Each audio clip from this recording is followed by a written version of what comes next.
Thank you for tuning into the live show. It is your boy Genesis. It is currently 2:34 a.m. And of course, today's date is the 18th of May 2025. How are you doing? Yes, we are back for another episode real fast. How is your weekend going? Today for me was a beautiful day. Well, yesterday was a beautiful day. I mm, I had a shoot. As some of you know, I shoot videos. I'm a filmmaker. I actually went to school for filmmaking, so I shoot music videos. I shoot uh,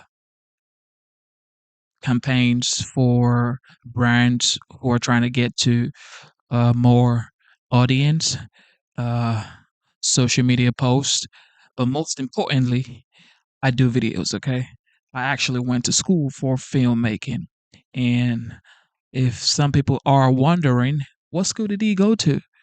I actually attended New York Film Academy. Um, yeah. So yeah, that's what I did today. It was a long shoot, but it was a beautiful experience because you get to do what you love and create something remarkable. But with that being said, enough of me. Let's get to business. Okay, let's get to business. What in the world is going on with James Comey? Why did he post 8647? Of course, we spoke about this yesterday, and we knew the Secret Service were going to definitely interrogate him and figure out what in the world are you doing. CNN has update on him right here.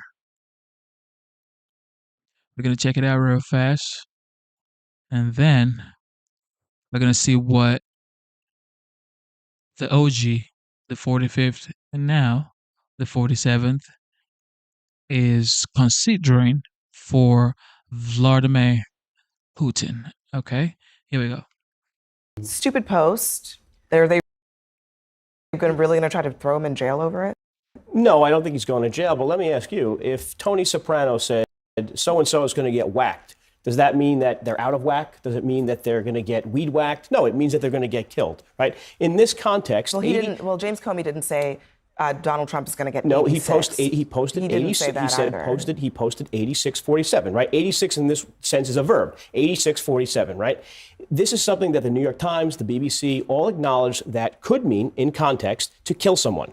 So yeah, I after two assassination attempts, the congressional shooting, the left lighting Teslas on fires, you have leftists barring Jews from entering campuses. Yeah, I think this is okay to investigate. I think it's fine to investigate. I don't think anything will happen from it because maybe there's no evidence. Maybe you could take him at his word. But this is definitely something that has been used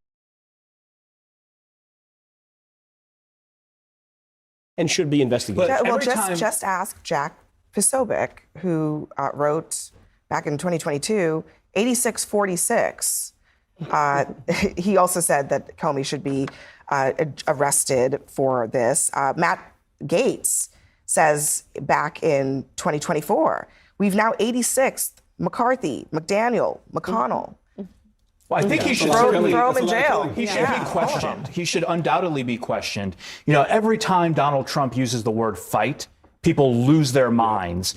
And here you have a post, and we're supposed to believe he was just sharing the numbers of the day on Sesame Street. There's a meaning behind it, and he knows that there's at least a political meaning. He admitted that. I know he admitted that. But he also is smart enough to know that before he shares that, he should probably fully vet it to understand the full meaning behind it. I will say, though, I do want to say, I didn't know what it meant until a couple of weeks ago.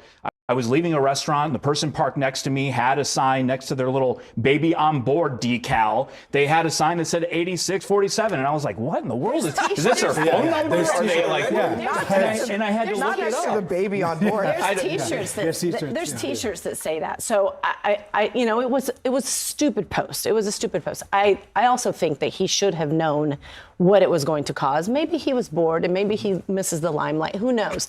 But here's my thing.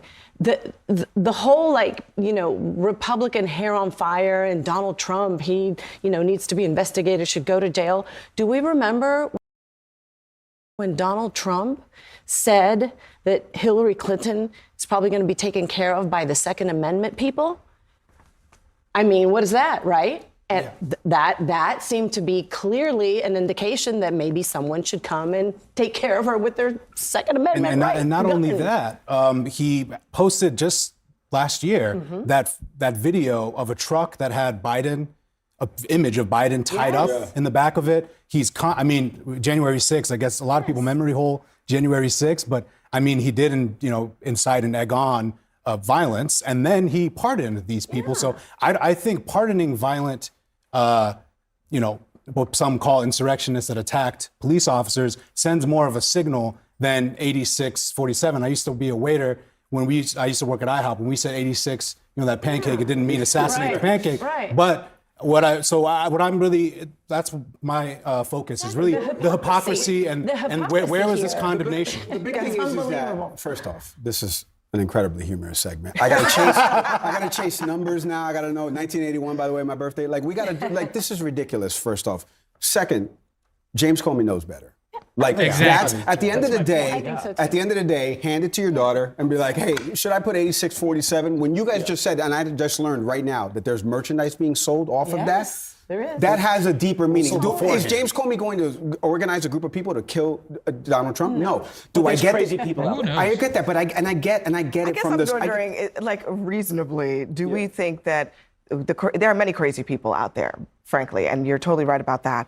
Are they taking their orders from James Comey, who's been a private citizen? The congressional shooter, the shooter in Florida, were motivated by leftist propaganda. I think that's a real thing. Yeah, and by the way, does anyone think he didn't actually do it? Does anyone think he didn't do this himself? There's just shells in 8647 on the beach right in front of James Comey's house. Does anyone not think he did this himself? I can't picture James Comey bending down and I couldn't picture him posting a picture of it, but someone did. I just want to touch on your point. You're talking about the leftist propaganda, right? It's just rich to see so much right-wing outrage over this when we've been calling out Trump echoing and Tucker Carlson verbatim rhetoric that was literally in white supremacist manifestos, right? When we all of that, we see all of this stuff. Needs to be pointed out. Okay, there's a survey from the network. I want to make sure I say it correctly. Network Contagion Research Institute, a survey they conducted in conjunction with Rutgers. It's on your lapel pin. And that survey showed that 55% of respondents that self-identify as left of center believe it is justified to mortally wound this president. What was the reading on right of center people? It was much, much lower. Okay, well, what was it? I don't know. I'll Google it after the segment. All right. The point is more than the majority of left of center. I think that we There hasn't have. been assassination. Hold on a second. There's one too. Guys, we have a problem in this country of Agreed. political violence. There's no question about that. But I also think that we also have a lot of people some of whom are currently in power right now, like the FBI director, the guy who's actually in charge of the FBI right now, who have posted violent things on social media. Just watch this. He was asked about it in his confirmation hearing. Mr. Patel proclaimed, "The manhunt starts tomorrow," and reposted a video depicting him taking a chainsaw to his political enemies. Is that you, Kash Patel, reposting that at the top of that page? Senator, I had nothing to do with the creation of that. Okay, And I'll he take. was right with his question.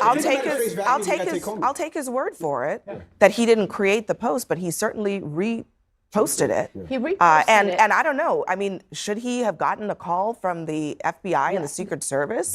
Exactly. And the fact of the matter is, you're right, Abby, we have a problem in this country, but it's also a fact that Donald Trump and all of his followers that are in power, not just the public, Donald Trump, and some of the people in his cabinet, as you just showed, are people who do this, who talk about political violence, who have started this whole thing about political violence being okay in this country. Girl, please. And so If you I'm don't not, think the left does that, you live under a Okay. rock. Without saying the word, but here's without the saying thing. the You word say January Hold on 6th, one tell me one second. time. Hold on one You're second. saying I'll the let you in left, just a second, Joe. Let me just let her finish, and then you can get connect people who have been in office with that.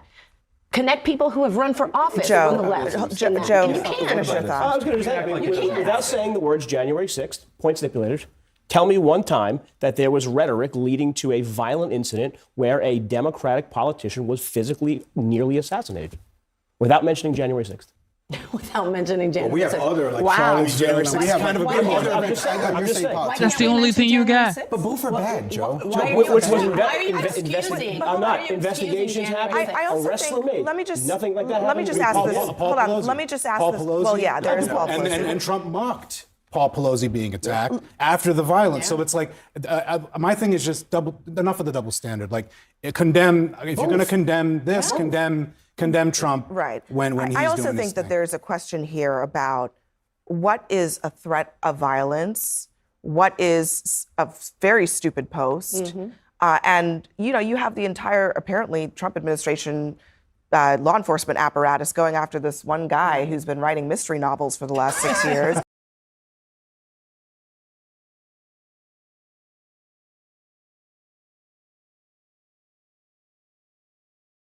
Questions about where the priorities really are. And I'm not sure that it's answered by saying, well, there's political violence.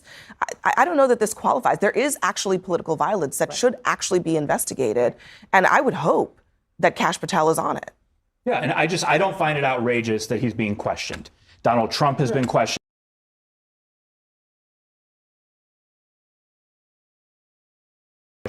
Others have been questioned, and a lot of folks just want to dismiss this off the bat and say, well, he shouldn't even have to answer questions. He didn't mean that. It was a mistake. No, he should have to answer questions, and good on him for going in voluntarily to answer the questions.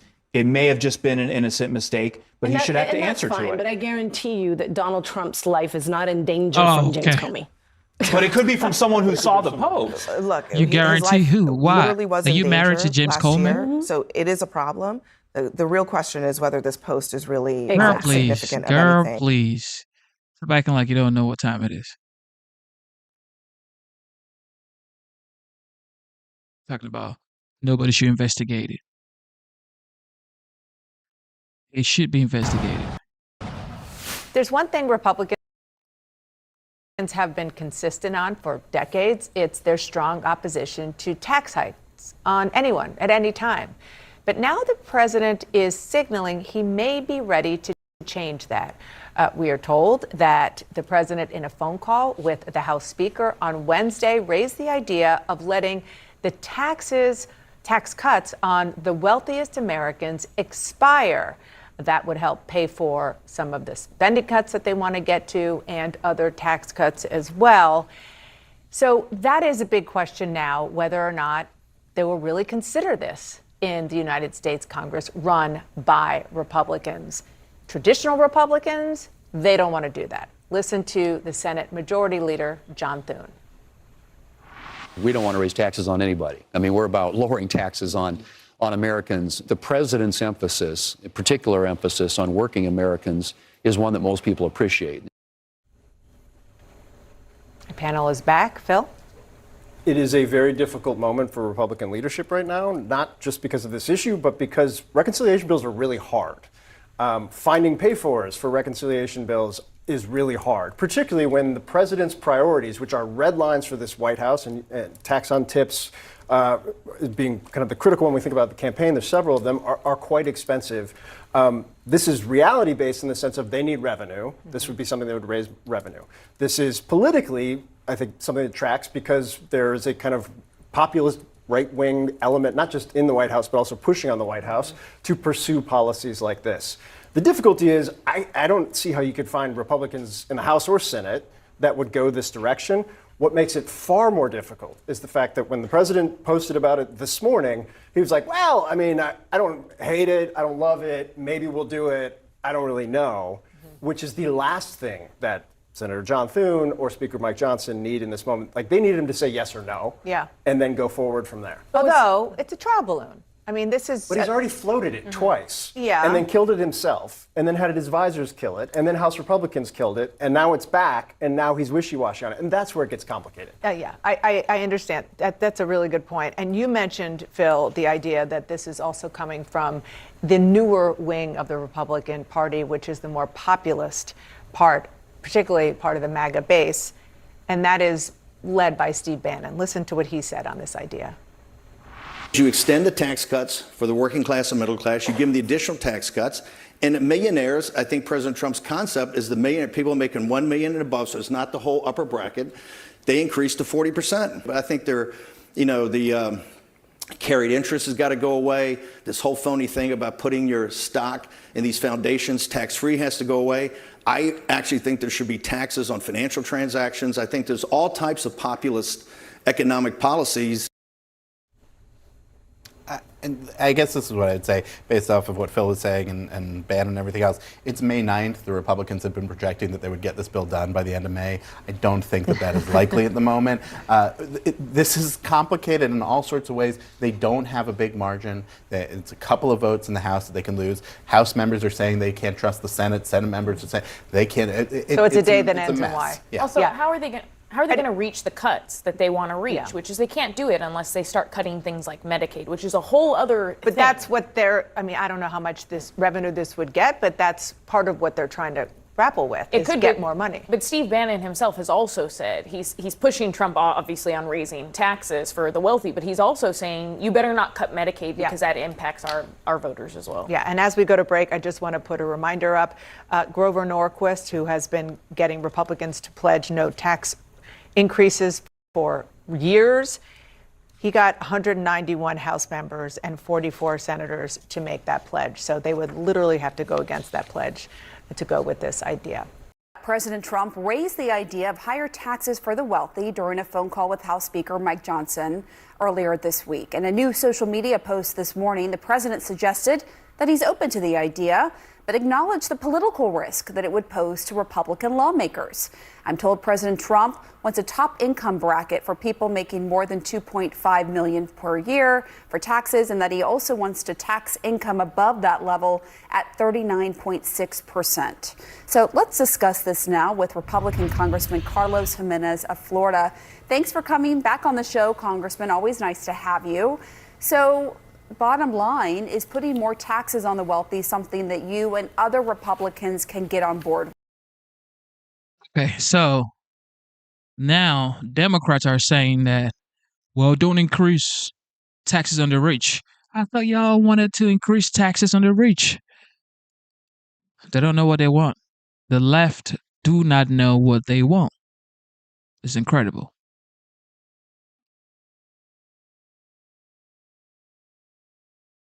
While shoplifting, is it a crime? In MAGA world, apparently not. That observation from journalist Dave Weigel defines Trump's for a week after a trip filled with diplomatic progress. It was instead dominated by the president accepting a free luxury jet from Qatar, a nation that he once called funders of terror. Trump says that only stupid people would reject such a gift, but those people include many members of his own party. Heck, the 2016 version of Donald Trump thought that as well. Saudi Arabia giving $25 million, Qatar, all of these countries. You talk about women and women's rights. So these are people that push gays off buildings. These are people that kill women and treat women horribly, and yet you take their money. My goal is to keep foreign money out of American politics. Hillary Clinton's goal is to put the Oval Office up for sale to whatever country offers the highest price. Now, this is hardly the only action that's blurring the ethical, legal, and moral lines of a presidency. His crypto ventures, his meme coin and private dinners, his son's billion-dollar deals with nations the U.S. does business with. And yet, the Speaker of the House says, if you can see it, it's all good.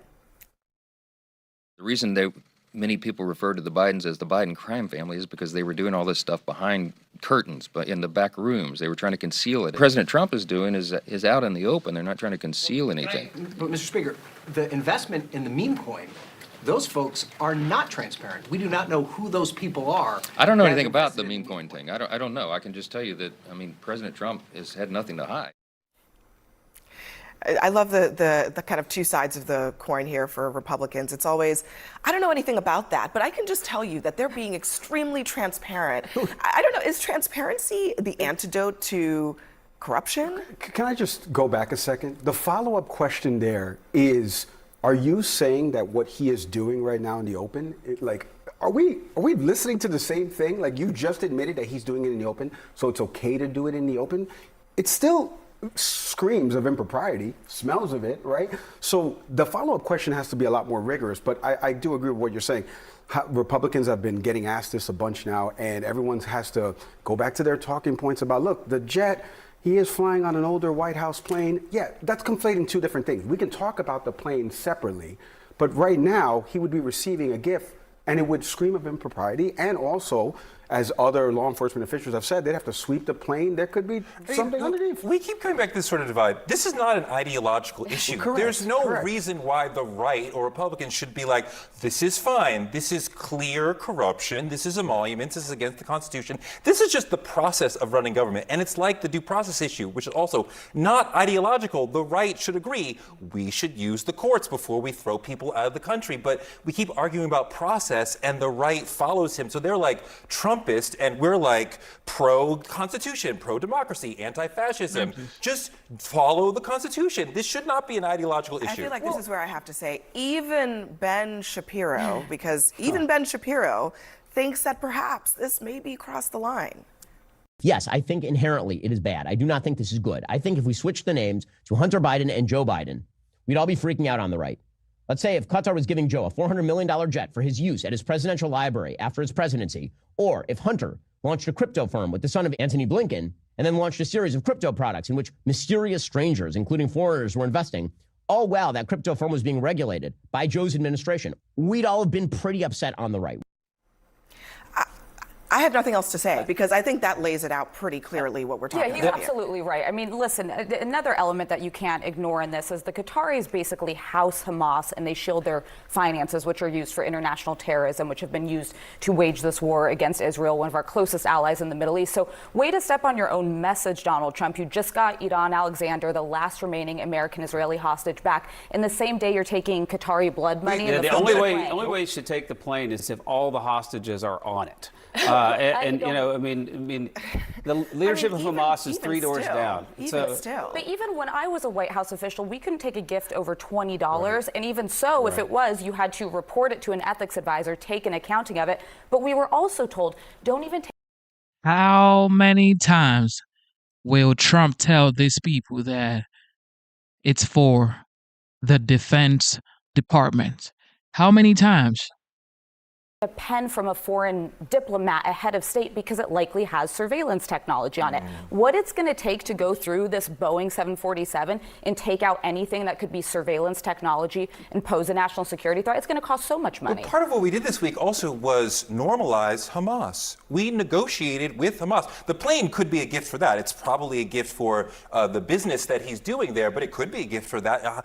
Qatar does fund Hamas, right? I mean, they would consider them a freedom fighter, right? Not. But you're not suggesting it's a bad idea to have gotten Idan Alexander out of. No, of course, that specific part of this is a good idea. But we don't negotiate with terrorists. So if we negotiate with them, then they are not terrorists. And I'm sure that Israel would not appreciate that conversation. Well, again, all I care about is do those hostages come home back to their families, and do the ones that have been killed get to bury their remains in a dignified way? And I don't think the families care. Exactly. Also, we have to say that Donald Trump has made a pretty high priority of getting American hostages home, more than Joe Biden did, more than Barack Obama did, more They than he won't did talk in his about first it. term. They And I will think never talk we ought to about give him credit for that. I have to say, to be honest, that's not actually accurate. I mean, Joe Biden brought a lot of Americans home, too. And frankly, the people working on this are not people who are like stamping R's and D's next to their name, Exactly. okay? They're not doing it for partisan reasons. I think and we the need to give him presidential. credit for this. I just have to say that because I know some of these people. I've talked to a lot of them. They are not partisan people. They are people who are fighting every day to Would get you agree he Americans has home. prioritized it and he's had success at Okay. it? He's prioritized yes it or no? for the people that he's brought back so far in his. Why for can't the we just say second yes? term. He's prioritized But it and he's done a good guess job what I'm at saying it. is Joe Biden has brought a lot of Americans home Oh. too. It's just that you didn't pay attention to it because It's not a running scoreboard. Yeah. Oh, It's not a man. tablet. But okay, We're but just trying here's to the bring thing. people. CNN is the worst. He's prioritized it for the people that he's brought back so far in his. Why for can't the we just say second yes? term. He's prioritized But it and he's done a good guess job what I'm at saying it. is Joe Biden has brought a lot of Americans home too. It's just that you didn't pay attention to it because It's not a running great. scoreboard. Yeah, Like, it's not a tablet. But okay, Like, we're but just trying to here's the bring thing. people back. Here's the thing. Okay, I have to say about this crypto thing. This crypto thing is 1,000 times bigger and more significant than the plane. The plane is crazy and weird in a way because Trump just likes nice things. But the crypto thing is a massive, perhaps multi-billion-dollar scheme to make tons of money for his family while he is in office that he is actively participating in, and nobody's saying a word about it. We're talking about it, but this is just give me money just because you like me, or you might have a chance to meet me, or even tour the White House. This is completely inappropriate. This is selling the presidency and privatizing the presidency, making money off of being the president. You are not supposed to make money off of being the president. And look at the hurdles that we're all doing right now, the mental gymnastics that we're all doing, even though we all are in agreement, like that this is wrong. And so it's incumbent upon us as media, whether it be independent media or part of this network, we have to start asking the questions and framing them in the correct manner. Mr. President, this is inappropriate as Teray said before, as per the laws of this land. Like, do you understand the impropriety here? Do you understand that you're like we have to start? Get asked. I mean, but No, I don't think think they that get the asked issue- vigorously We are enough, asking the though. question. That's The the problem with the problem. media, we are asking the question. The problem is the corruption and the I unethical also behavior. think that the question is about the mechanisms of enforcing the law, right? So, I mean, if Congress says, "Oh, nothing to see here," then there's not a whole lot left that people can do. And I'm just wondering about, like, do you think at some point somebody has to say to the president, "This has to stop," or is that just not going to happen and they're just going to pocket all of this money? Well, I think he's going to continue on with his private business in the way that his family has always done their private business. They're in the development business, for instance. I think that's They're not in the Crypto stuff development is business. not. Hold on. I But think the that's- crypto stuff is not real estate. I don't, It's just by the way, I don't fake think he should, Trump I don't think he should do the meme coin, but I'm a critic of a lot of cryptocurrencies. I think the President of the United States and the Congress of the United States ought to be trying to promote the dollar as the store of value worldwide, and not. And I'm a crypto skeptic, so I'm certainly a skeptic of a meme coin by any celebrity, much less the President of the United States. So I think that's a bad idea. But I think the Congress is focused on plenty of other things. I mean, the Congress is focused on reconciliation bill. They're focused on foreign affairs. I don't think it's really high on their list. If I could just mention on the meme coin aspect of it, listen, it doesn't feel like draining the swamp. There's obviously the pay for play access of it. But I'm also frankly offended by some of his die-hard followers who don't have a lot of money to spend, who fell for the scheme and are not making money back on it. They're not getting something out of it the way the Chinese investor who's going to want an ask down the road does. It just feels like taking advantage of the very people who put you into office. Yeah, they're putting a lot of money into this meme coin, and when the value drops, which inevitably it will, they're going to lose their hats in all of this. Somebody said Mike Johnson is a disappointment so far. All right, South Africa. They're coming to the United States. White South Africans are coming into the United States because of threats. Check this out.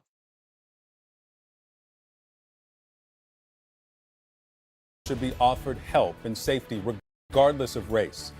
So why is the United States, why is the president not living up to that? Right now, no refugees are being resettled in the U.S., not from the Congo, from Sudan, Afghanistan, Haiti. The only exception is South Africa, specifically Afrikaners, a white minority group of landowners that's claiming discrimination. And here's President Trump on Friday defending the fairness of prioritizing white South Africans. If I see people in distress, I don't care what color, what they look like, what anything. Their size, their height, their eyes, I don't care. But I think that from all evidence, the farmers in South Africa are being treated brutally. And it's been reported, and nobody wants to cover it. But they happen to be white, and if they were black, I'd do the exact same thing. And we treat people very well when we see there's a genocide going on. So if it's a genocide, that's terrible, and I happen to believe it could very well be. So we've made a home, and we'll make a home for other people that are treated badly, no matter what their color. A flight carrying the first group of 59 South Africans arrived on Monday. On that same day, the Secretary of Homeland Security addressed the termination of temporary protected status for Afghans. It's set to expire Monday the 19th. Now, the Secretary of Homeland Security said in a statement that we reviewed the conditions in Afghanistan with our interagency partners, and they do not meet the requirements for TPS designation. Kristi Noem cites an improved security situation and stabilizing economy. Afghanistan is run by the Taliban. Bishop Sean Rowe of the Episcopal Church came out this week to say it's wrong for the U.S. to make a home, as the president put it, for white South Africans, but then not do the same for Afghans. As a result, Bishop Rowe says the church is withdrawing from the U.S. refugee resettlement program.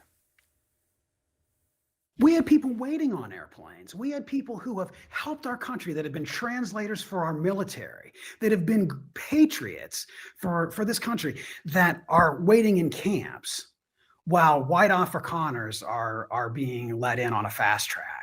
We feel like that as a moral matter, we can't participate in.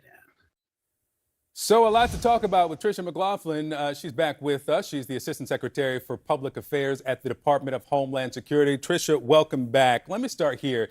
Despite the president's repeated reference, can we just start this conversation by agreeing that Afrikaners are not facing genocide? Absolutely not. First of all, I have to correct the facts, Victor. You said that no refugees were let in. Under President Donald Trump, since January 20th, 8,666 individuals have been granted asylum. Those people have faced persecution for their politics, persecution for the color of their skin, their religion, and that includes those 59 Afrikaners who came in this country last week who have faced racial violence at the hand of their own government. They've had their land seized because of the color of their skin. There's been over 140 laws enacted that are race-based and to discriminate against racial minorities. So I got to correct the facts where you're wrong, Victor, and you're wrong. So, several things. President Ramaphosa says that although the law was signed in January that would give the government the purview to take the land, no land has been taken from Afrikaners. Also, that's President Ramaphosa. He'll be at the White House this week. Take it up with him. Also, the definition of genocide is aimed at extermination, right? And so although there is violence in South Africa, there's violence against Black South Africans, too. So when the president says that there is genocide, where is the evidence? The U.S. has not recognized officially genocide. The United Nations has not recognized genocide. And for the thousands of people who you say were let into this country who've been granted asylum, Absolutely. I'm talking under the refugee resettlement program, which the president froze by executive order early in his administration. Victor, can we take a pause and Sure. recognize the fact that you are defending race-based discrimination? You are defending race-based violence. I'm not defending race-based discrimination in any way. The president uses the term genocide. There is no genocide in South Africa. And frankly, it does a disservice to people in countries around the world who are facing genocide in the Congo, in Sudan, those who faced it in Rwanda and Bosnia and Cambodia. So when the president says that there's genocide in South Africa, it does not exist. We should probably just start with that truth. Okay, if you're going to allow me on your program, I'd like to speak. You're welcome Again, to. we have granted asylum to 8,666 individuals since January 20th, regardless of color or creed. It is quite frankly disturbing to me that members of the media, including people who are on this very network, are trying to whitewash the facts and whitewash the fact that these individuals have faced discrimination, racial violence, the seizure of their land based on nothing but their skin color alone. This is the United States of America, a land of opportunity, and we will help those who are facing persecution from the government of South Africa. So you clearly are not going to acknowledge there's no genocide in South Africa. What about the genocide in the Congo? Will there be this expedited path available to the Congolese and to the Sudanese who are facing actual genocide? Again, Victor, 8,666 individuals have been granted You have asylum. a specific number on asylum. How many of those are from the Congo or from the Sudan? I'm happy to come back next week and lay out all the single facts, but the fact that you have not addressed the fact that we have helped these individuals who are facing persecution, and you seem to want to whitewash the fact that South Afrikaners are facing persecution, and I can't understand why, and I think a lot of Americans can't understand why, and it's left to believe that it's because of the color of their skin, Victor. So you suggest that I am the one here who is focused on color of skin when the president has let in Afrikaners specifically, and I'm asking how many of those who are actually facing genocide, who are from the Sudan and who are from Congo, who are being let in under some expedited path that the president has created for Afrikaners? I don't know how many times I have to repeat this fact. 8,666 individuals have, if you will let me speak, have You've faced repeated the persecution, number. You haven't are given answered the asylum. question. I'm exactly answering the question. Regardless of color or creed, we will allow you into this country if you are facing persecution and you go through the proper vetting. You can be from the Congo, you can be from Rwanda. We are letting those in who are facing persecution, Victor. I'll look for those numbers.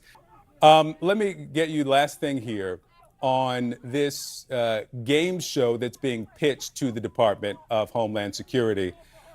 This is the producer who is pitching this. We've got some sound from him. His name is Rob Warsoff. Let's play what he describes this show as, immigrants competing for American citizenship. Let's play it. I think they're taking it seriously. I feel good about it. I'm not the Department of Homeland Security, so I can't tell you the whirlwind of the last 24 to 48 hours since my pitch document was leaked to somebody in the press. I don't know where they stand exactly now, but I feel like we're trending in a good way. And I have interest from networks. I have interest from production companies to pair with, and I feel good about it. And so he says that the department is taking it seriously. Is DHS taking this pitch seriously? Victor, I receive hundreds of pitches a year for scripted shows, for docuseries on anything from TSA to FEMA to U.S. Coast Guard to Secret Service to CBP to ICE. We review them all thoroughly. We give everyone a shot to make their pitch, but this is still in the very, very beginning phases. Secretary Noem is not even aware of this pitch, or sure wasn't until this Daily Mail fake story came out that she was backing it. So again, I haven't even reviewed the pitch doc, so we'll take a look. So you haven't reviewed the pitch doc. Has someone in the department, for him to say they're taking it seriously, he's had several meetings. Is this something, well, let me rephrase the question because you've answered that one. Why consider, after all that we've discussed, how serious who's being brought into this country, the refugee program, immigration, literally turning it into a game? Why consider that? Victor, we get hundreds of pitches, pitch decks, and they go to one person's office and they're reviewed. Again, I've not reviewed that pitch deck. So for you to say we're taking anything seriously is just not true. I asked if you're taking it seriously, but you gave your answer. Tricia McLaughlin, always good to have you on the show. Thanks. CNN. More CNN, ladies and gentlemen. More CNN. Sleepy Joe next. Sleepy Joe is like a legend to CNN. He's an icon, the greatest president to ever do it. Joe Biden totally effed us. That, a quote from a Kamala Harris official. in a new book that paints a damning picture of how far the White House went to hide his decline.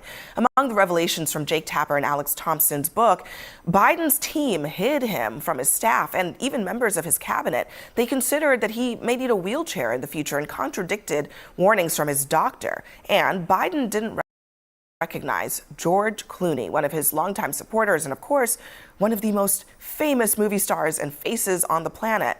But as the scandal branches grow, what about the people who have political runways, the Pete Buttigiegs of the world, hitting a Midwest tour, Kamala Harris thinking about a run for California governor? Will and should their futures be impacted by this scandal?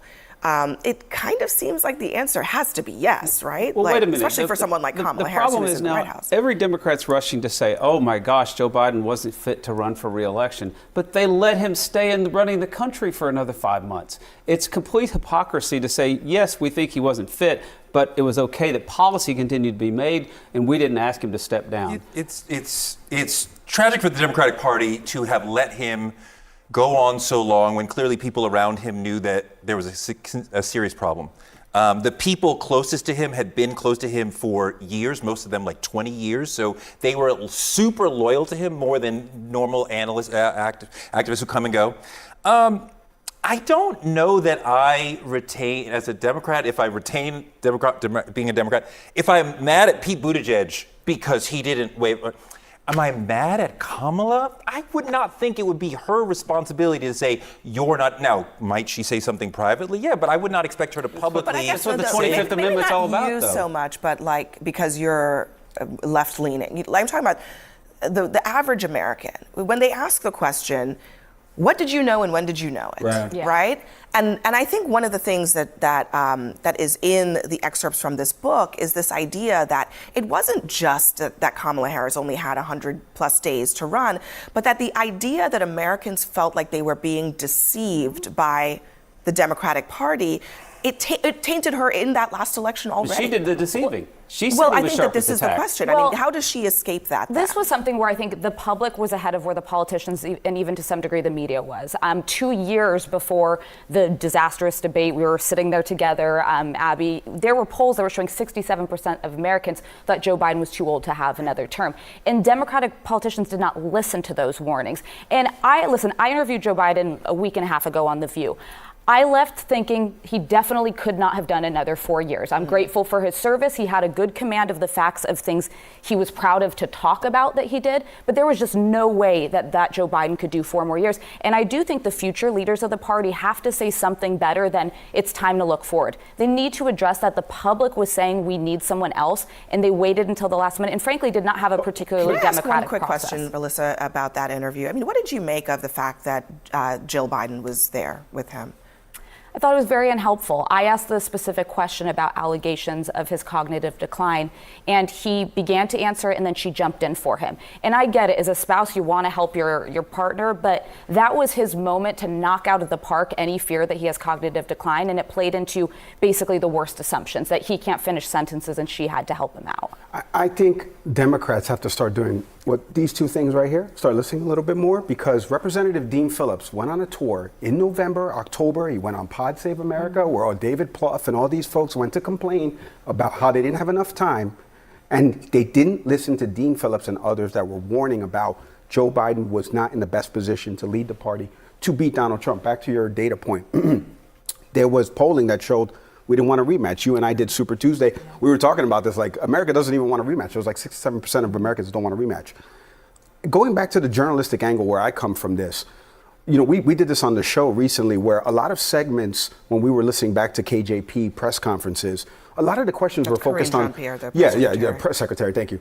We were doing a lot, she was taking a lot of questions about how voters feel about Joe Biden's age. Yeah. But that's not the questions. The questions, again, back to this journalist part of framing questions.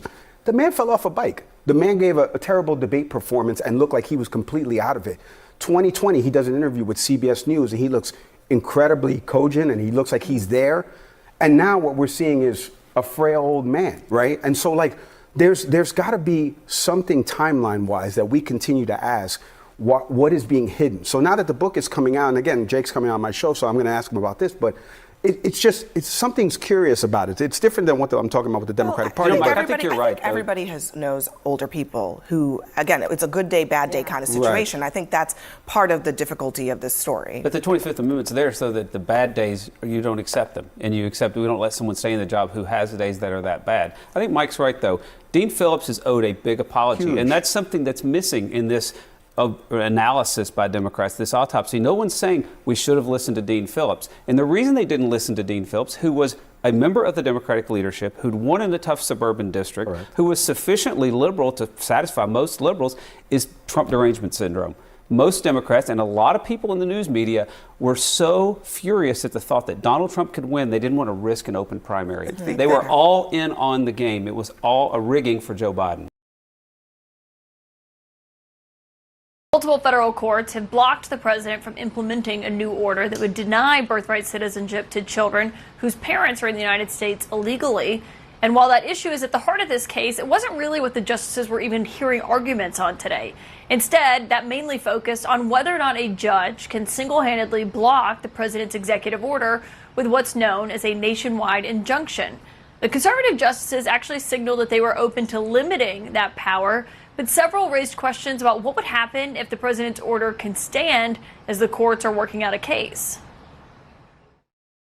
This is just a very practical question, how this is going to work. What do hospitals do with a newborn? What do states do with a newborn? Let's just assume you're dead wrong. How do we get to that result?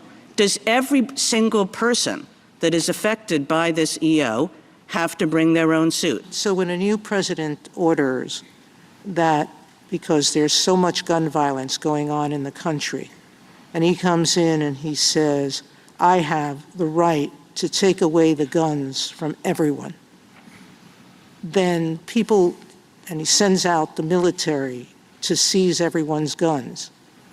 We and the courts have to sit back and wait until every named plaintiff or every plaintiff whose gun is taken comes into court. My legal source tonight is CNN's senior legal analyst, Ellie Honig. And Ellie, I wonder, just given what we heard from the justices and their clear concern about chaos reigning throughout the United States, what were your biggest takeaways from today? Well, Caitlin, both sides of this argument have a major problem. On the one hand, people who are in favor, the challengers here, the people who are in favor of nationwide injunctions, it's obviously an example of judicial overreach. District court judges, there are 700 of them or so in this country spread across 94 federal districts. They are supposed to decide the case before them as to the parties before them. And it really does offend Title III sensibilities for judges, individual judges, to be making decisions that apply to the entire country. On the other hand, if we got rid of these nationwide injunctions, as you just heard in those snippets you played, chaos would follow. How would we possibly take birthright citizenship? Why should a baby born in the Eastern District of Pennsylvania in Philadelphia have one status, but a baby born in New Jersey have another status? Who's going to track it? So both sides have really deeply entrenched problems with their positions here. Well, and it was interesting to hear from John Sauer, who's arguing on behalf of the government. He's the Solicitor General, basically number 3 at the DOJ. And he said to Justice Brett Kavanaugh that it's not clear how the president would enforce this executive order. I want people to just listen to what the Solicitor General had to say. The states can continue to, the federal officials will have to figure that out. How? So you could imagine a number of ways that the federal officials could. Such as they could require a showing of, documentation showing legal presence in the country for a temporary visitor, for example. For all the newborns? Is that how that's going to work? Again, we don't know. I mean, Kavanaugh sounded pretty skeptical there. Yeah, that's the sound of a justice unconvinced. That's a bad moment for John Sauer. And let me tell you why that's especially important. If you're trying to sort of game out how might this decision come down. First of all, I think Trump's going to lose ultimately on birthright citizenship. I think his position departs too far from the way we've looked at that for 157 years. Every judge who's considered this lower court judge, regardless of ideology, has rejected that position. But the real ball game here is those nationwide injunctions. It's clear the 3 liberal justices are going to be against Trump on them. It's clear Alito and Thomas are going to be for him. So the ballgame is, can you, if you're on the liberal side, get 2 out of Gorsuch, Roberts, Barrett, and Kavanaugh? And I think Kavanaugh sees a real problem with the practicalities here. And I think Amy Coney Barrett also voiced some real questions that I think would be of concern to the Trump administration. The court now has 2 questions to weigh if it chooses. Can lower courts impose nationwide injunctions? And fundamentally, does the 14th Amendment mean something other than what it appears to say? With me here to argue the case, best-selling Supreme Court biographer and former federal prosecutor Jeffrey Toobin, also CNN political analyst and New York Times White House correspondent Maggie Haberman. Jeff, just on the legal front, regarding those 2 aspects of how this may be decided, what do you think is going to happen? Well, I think ultimately birthright citizenship is going to be upheld. I mean, there doesn't seem to be much sentiment on the court to adopt the Trump position on birthright citizenship. However, the issue of nationwide injunctions, which is a big issue, it was big under President Biden, it's big now. The court seems quite torn on that issue because, and it's a very hard question, because it's obviously a problem when liberal lawyers can run to San Francisco and get one nationwide injunction, and conservative lawyers can run to Amarillo, Texas, and get a different. And we've seen both that done under different administrations. And that is not how the legal system is supposed to work. However, when you have something like birthright citizenship, it is a good idea to have a national rule. So a nationwide injunction is a good idea. So how do you differentiate between cases? I mean, you don't want to have a situation where you have birthright citizenship in New York but not in Texas. It should be one rule for the country. And so the issue is, how do you differentiate between issues where it's appropriate to have a nationwide injunction and have it, and some where it's not? And I don't think the court has really sorted that out at all. They seem pretty much at sea on Maggie, do you have any sense how the administration feels about how things went? Hey, look, they are happy that this fight is at the Supreme Court. This fight over nationwide injunctions is one they have wanted for some time. Separately, the one over birthright citizenship is one they have wanted for a while. Some folks in the administration believe they will ultimately be successful on a birthright citizenship case, even if it's not this one. On the nationwide injunctions, this relates to a lot of their efforts in this administration going forward. If the court ends up doing something in their favor or takes time making this decision, they believe that all at least adheres to them in some way. This administration has yoked, the public relations component and the press component and what people read with the legal component, and they think that if people are seeing that the justices themselves are grappling with this, it gives more weight to what they're arguing. Even if they don't actually win on the point, there are enough people who will question what they are seeing when judges issue nationwide injunctions if they continue. And how quickly would a ruling come through, Jeff? Well, they seem very concerned about acting quickly, more than in the usual case, because they recognize that the uncertainty generated by nationwide injunctions, when nationwide injunctions may be illegal, is something that's a big problem for the legal system. So, we're already late in the term. I mean, the term usually ends beginning of July. Here we are, the middle of May. But I would suspect there's going to be a decision in this case even before the end of the term, because they really want to get some sort of order around this, especially when it's not just birthright citizenship, but a lot of the Trump initiatives are being challenged in court, and there really should be one rule for the whole country. And is the administration ready to act on this? Well, if they win in this case, yes, they're going to move forward quite quickly, and you are going to see a rollout of a number of executive actions. Look, they're very proud of how many executive actions they have taken. They are very proud of basically trying to expand and maximize executive power in ways, obviously, that critics say is going beyond the scope of their authority. But they are maneuvering around Congress, and they have been trying to both do 2 things. One is to try to get things before the Supreme Court so they can then have whatever they are trying to do either signed off of or not signed off of, and then they'll try again in certain cases. But they are also attempting to attack the legitimacy of some of what courts nationwide are doing in general. You are seeing Stephen Miller doing it. You have seen Elon Musk doing it. Trump is doing it, albeit to a slightly lesser degree. If they succeed here, they will move very quickly. But what aspects of their agenda, we'll see.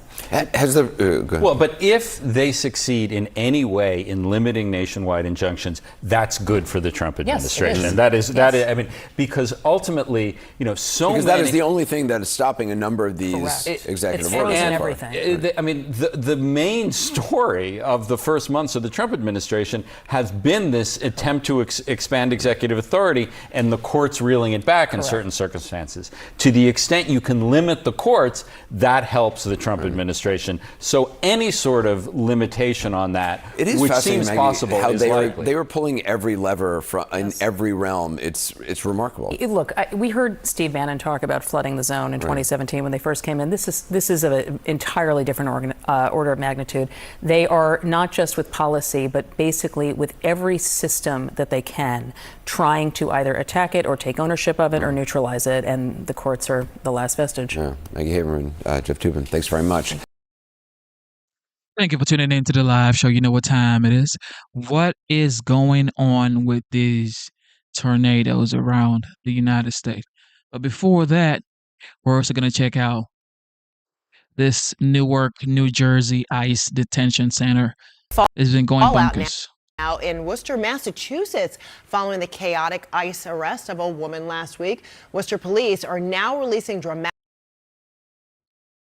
police body cam video of the incident.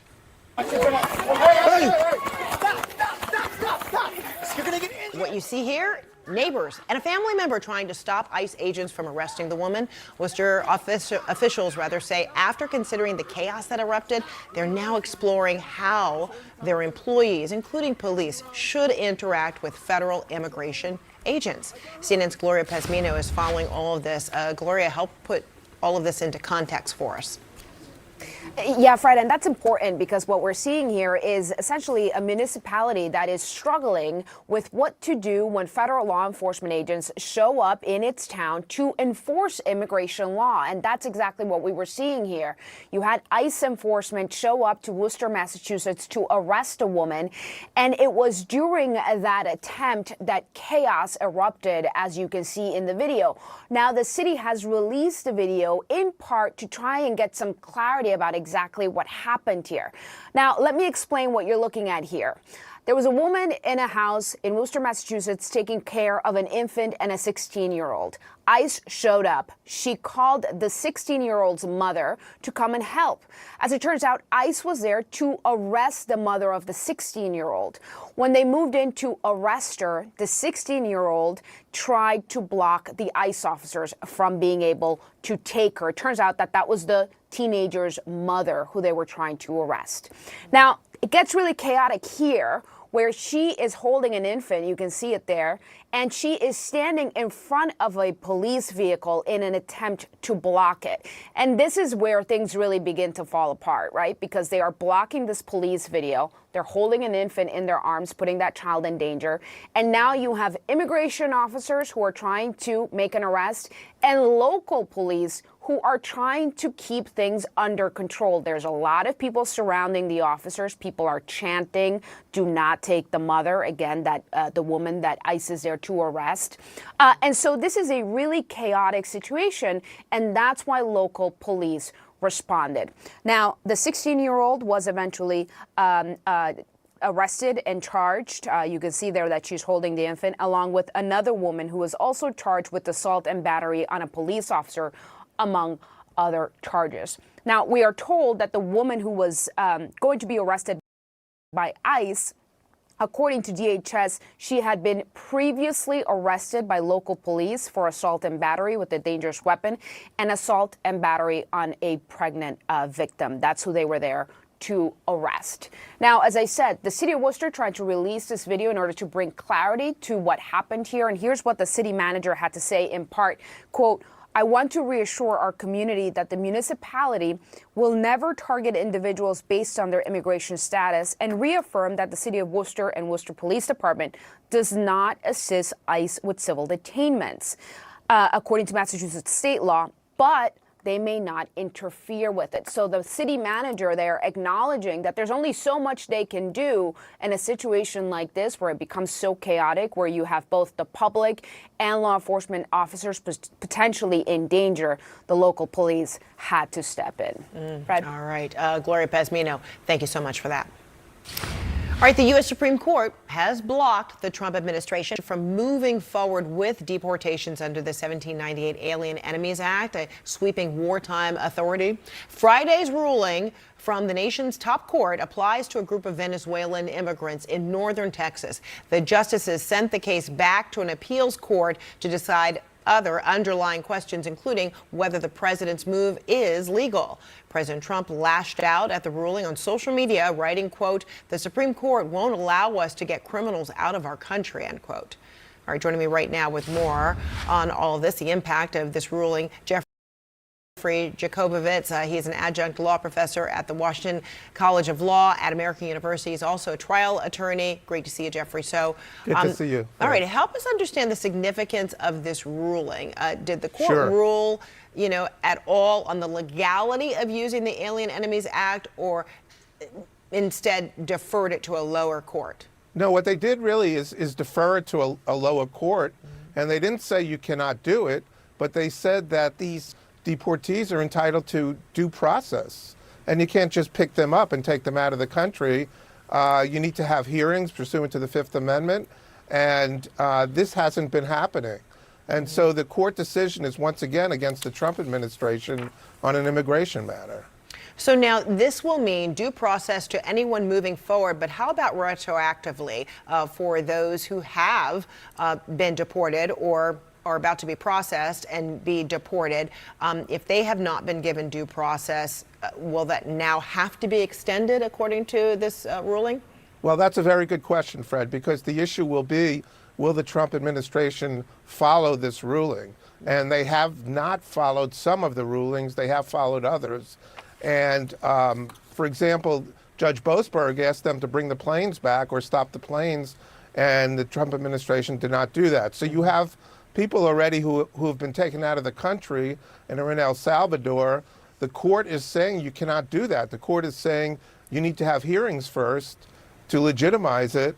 And obviously, I think lower courts will rule that these people have to be brought back once their lawyers file for hearings. The question is, will they do it? Will the Trump administration do it? Okay, and you just underscored already, the Trump administration has defied at least one order or two. So then what happens if this continues to be a pattern of defying a court order, no matter what level of court it is? Well, Judge Boasberg already started looking at contempt proceedings against DOJ officials or others, and the D.C. Circuit put a hold to it. But now we have a Supreme Court decision which is clear-cut that there has to be due process. We have Judge Innes, who has asked the administration to bring somebody back. They haven't done it. And so the only way you can really rectify it is to hold people in contempt, but it doesn't mean that ultimately it will happen, because if you hold somebody in contempt, Trump can pardon them. But he wouldn't or couldn't pardon them until the end of the year. But so in the duration or in the midst of it all right now, what would contempt actually look like for any of these parties who would be disrespectful of an order? Sure, there can be civil contempt or criminal contempt. Generally, criminal contempt, you have to refer over to the Department of Justice, and Attorney General Bondi hasn't shown any inclination to hold people in contempt. So if it's civil contempt, you can fine people.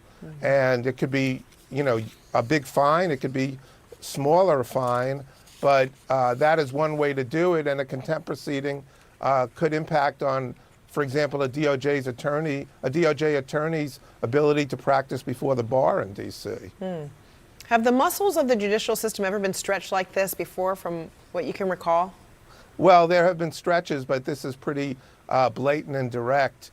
And even statements by the administration about, well, they will likely follow most of the decisions or something along those lines is somewhat surprising. And we're in new territory here. And whether they will follow it is really a $64,000 question. All right. Jeffrey Jacobowitz, always great to see you. Thanks so much. Thank you, Fred. Thank you for tuning in to the live show. All right. Virginia restricting police work. Check this out.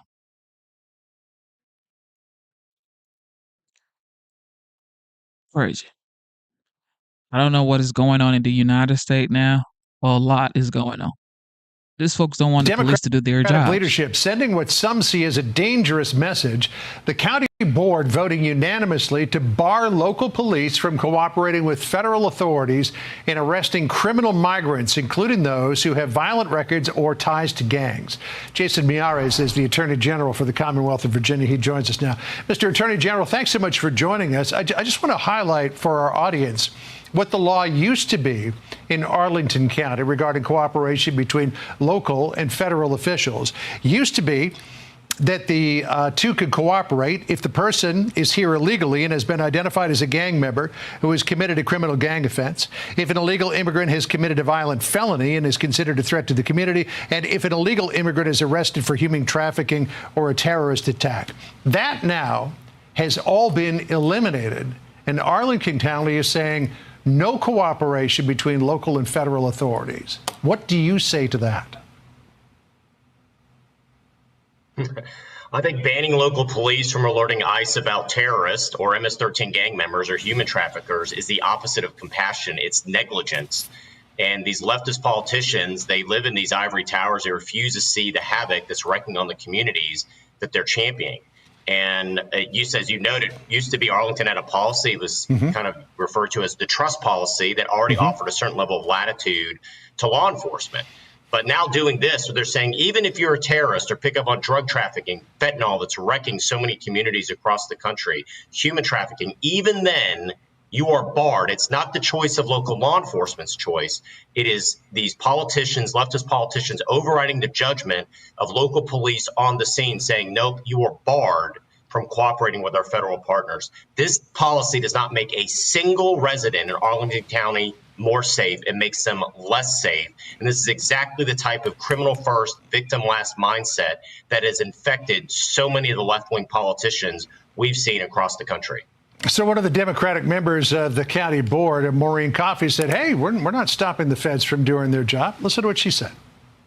I want to be clear, the action that we take today does not stop ICE from operating in Arlington, doesn't stop Kristi Noem from using us as the backdrop for her media stops, and it doesn't stop any future changes to immigration enforcement at the federal level. Immigration enforcement is the sole responsibility of the federal government.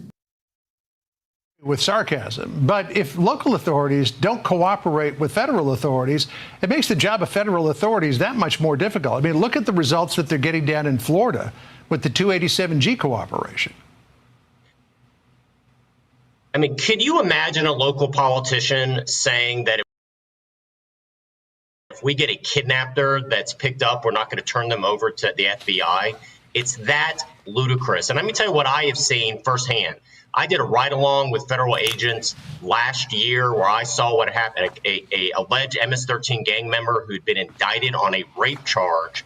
A judge lets this person out on bail, and because the local sheriff refused to cooperate and notify ICE, their detainers, this person is able to walk free out of the jail back into the community where he could potentially hurt people. And I saw the resources it took 6 federal agents to try to track this MS-13 gang member, accused rapist, down. And when they finally were able to apprehend them, it was right down the street where there were a bunch of school-age children waiting to get on the bus in the morning.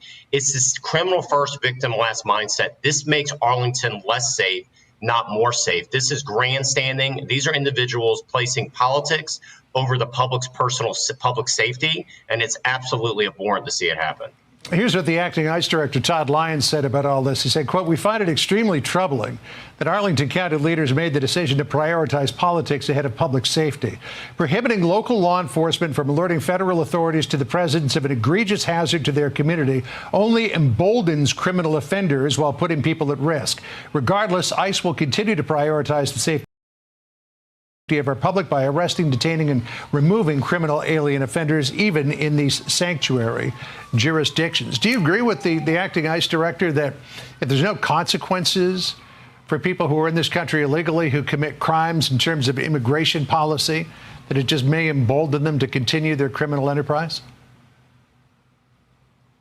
Well, yeah, MS-13 and TDA don't need social workers masquerading saying they're protecting the public. They need to be prosecuted.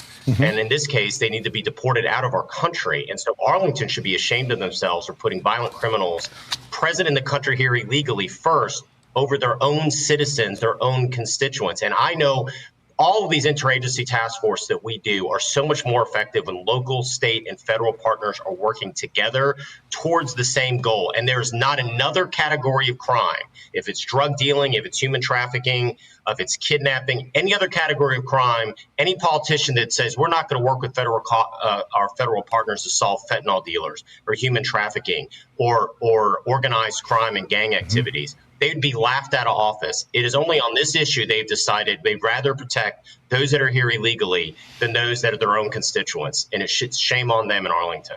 All right, well, we'll see what the net effect of all of this is. Attorney General Miyares, good to catch up with you. Thanks for taking the... Oh, my goodness.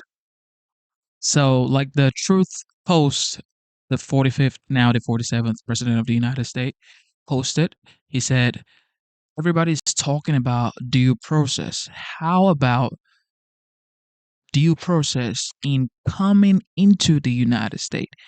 So these people come into the United States illegally, but then you need due process to get them out. Does that make any sense? I don't get it. So you come in here, anyhow, any which way, cross the border, whatever, however you get in here, get in here. But then when you get in here, then it's like you need due process to get you out. Why didn't you follow the due process to get inside in the first place? Okay. Shout out to the liberals. Shout out to the liberals, ladies and gentlemen. All right, tornadoes. I hope people are safe out there, man. God, please protect these people. Godly. God dang. Jeez. A violent and deadly tornado outbreak has killed at least 21 people across the central U.S. and left a massive trail of devastation in its path. The storms leveled homes, uprooted trees, brought down power lines across a dozen states from Michigan to Alabama. And video from hard-hit Laurel County, Kentucky, shows residents and first responders searching through piles of debris and mangled vehicles. They're looking for victims. Governor Andy Beshear says at least 14 people died in the southeastern part of the state, and he expects the number to climb.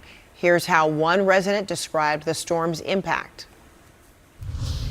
I went in the house and I looked out the side window, and when I started on the side window, it looked like all that stuff was coming from up. Instead of, I couldn't see the tail or nothing, but it just lifted like it was lifting everything up. So I got in the hallway and put my hands over everybody, and it started blowing the windows out. And you talking about praying. I prayed harder than anything I could ever do. That came after a devastating tornado hit Missouri Friday afternoon, killing at least 5. 2 other storm-related deaths were reported in another part of the state. I want to bring in now CNN correspondent Julia Vargas Jones, who is on the ground right now in hard-hit St. Louis, Missouri. Julia, what are you hearing from people there? Well, we're hearing just how scary it was to go through that. Imagine that, Fred. Winds of up to 100 miles an hour, and this is the result, right? Entire roofs just swept out homes. We talked about downed trees. We're seeing downed tree after downed tree, uprooted large trunks of trees. Over here, a downed power line. We already saw some crews from the utility company coming to survey this area to take a look and see what they can do. It's still pretty dangerous. I'm not going to go into this area over here. Siding from homes, parts of utilities, roofing from homes. This building right here, we did speak to a neighbor earlier saying she was here to help clean up other neighbors' homes who were even more destroyed than hers.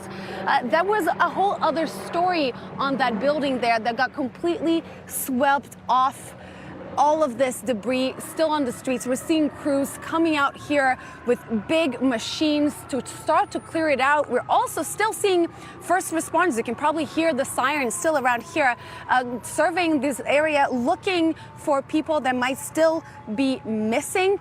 And we heard from both the mayor and from the governor at this hour. Take a listen to what they said. We are obviously still grieving. The governor and I just got done surveying some of the hardest hit areas here. The devastation is truly tremendous. We're putting all hands on deck to make sure that we can assist the city and local authorities as much as possible. I would echo the mayor's response or comments that our first responders, both in fire and police, have been incredible heroes in this moment. And this is when you really see the goodness of Missouri, when you see these men and women step up and help their friends and neighbors that they've never met, just try to restore some essential services.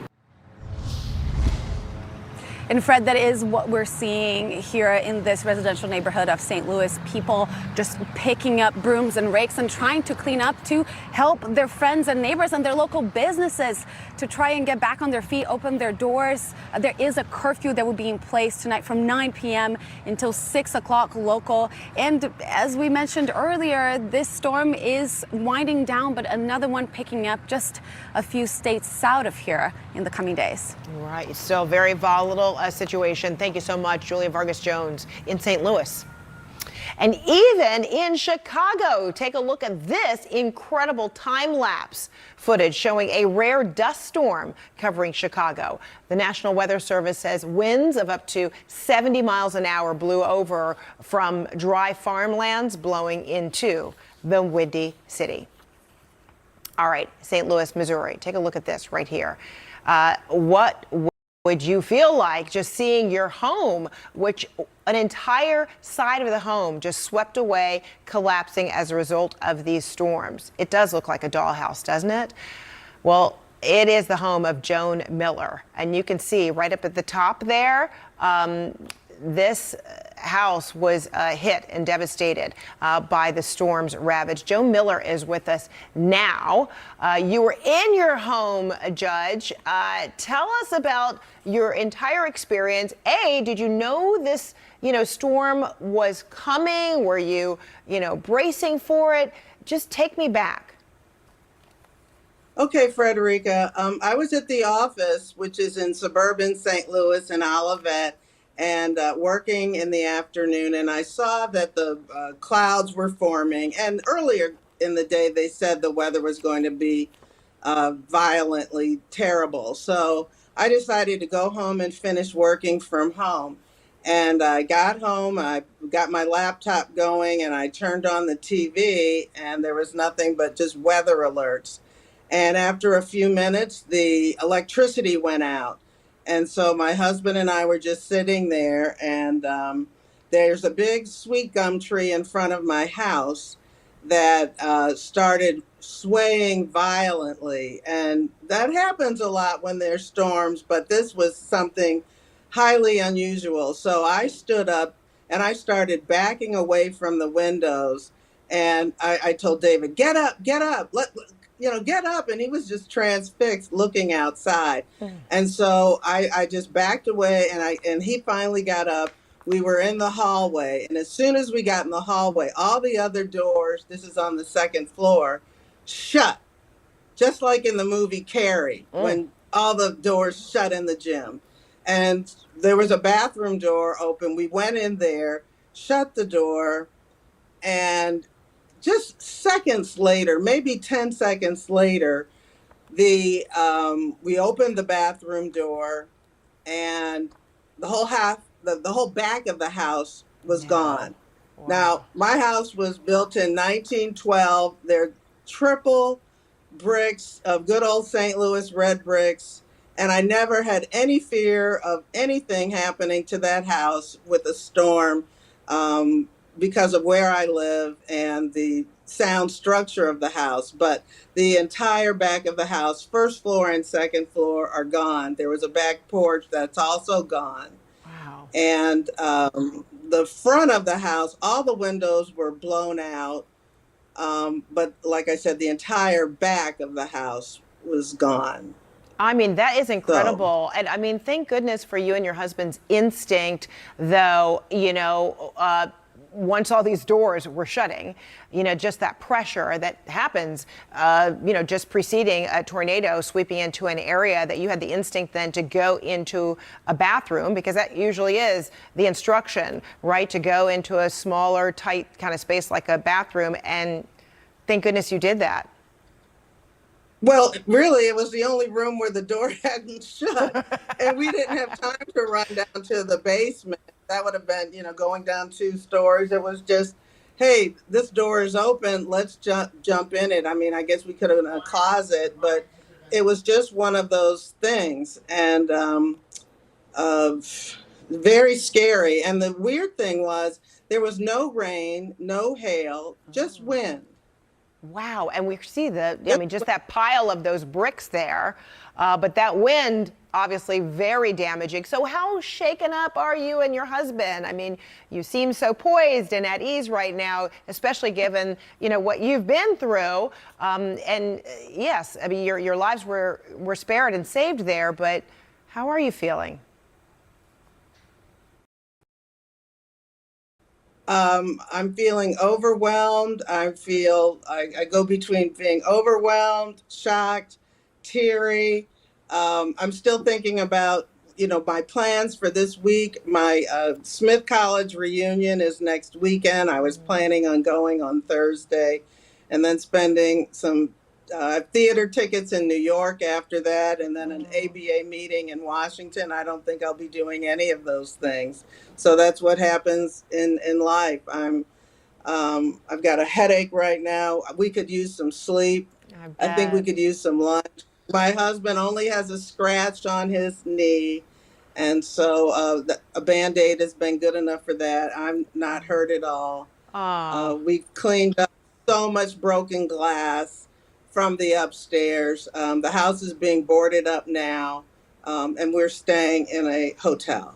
Oh my goodness. Well, I am so happy, and I know you all, or your entire family, so grateful that you and your husband are fine. I mean, what a frightening experience. And I'm sure you'll be hearing from your Smith colleagues, your fellow alums, very soon. Maybe you can still get there, but I understand you got a lot going on right now. Joan Miller-Hitt, thank you so much. Oh, and I'm so sorry that this happened to you, but I mean it. I'm so happy that you all are okay. I know it's tough to lose your home like that, though. Yeah, thank you very much. So yeah, we'll be house hunting. Oh man, I know you. Dear Lord, this natural disasters is just wild. Back here in the South, Georgia, about last year, October, we had Hurricane Helen. It was wild. I had to take my family away for like 9 days to another city. Like the whole place was crazy. No power for like 10 days or like 8 days. I can't remember. But no light, no power, no power, no internet. It was wild. When we got back home, the whole spot was stinking. Like the fridge was gone. Like man, it was wild. So if you're out there, man, God is your strength. And that's the thing. Like, imagine you living paycheck to paycheck and things like this happen to you. Like it's hard because sometimes insurance companies do not turn up for you. Okay, so you have to have some sort of cash to take your family to a hotel, or hopefully some church nearby helps you out. I don't know, like a community shelter or something.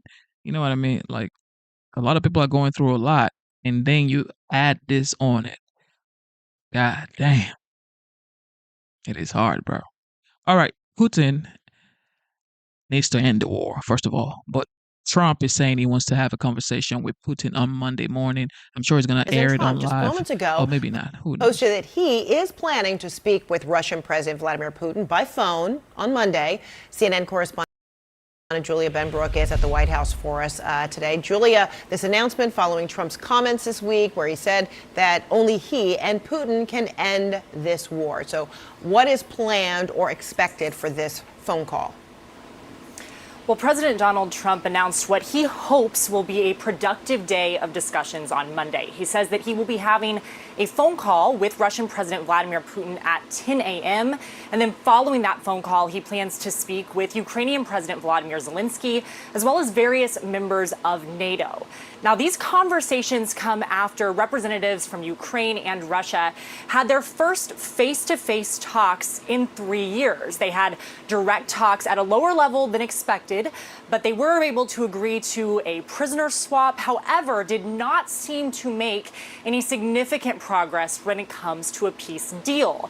And that meeting took place after there was a lot of speculation on who might be attending that meeting. At one point, there were thoughts that Zelensky, Putin, and maybe even Trump could have a seat at that table. While Zelensky ended up sending his defense minister to have these conversations, he criticized Putin for not sending any real decision makers to have that conversation.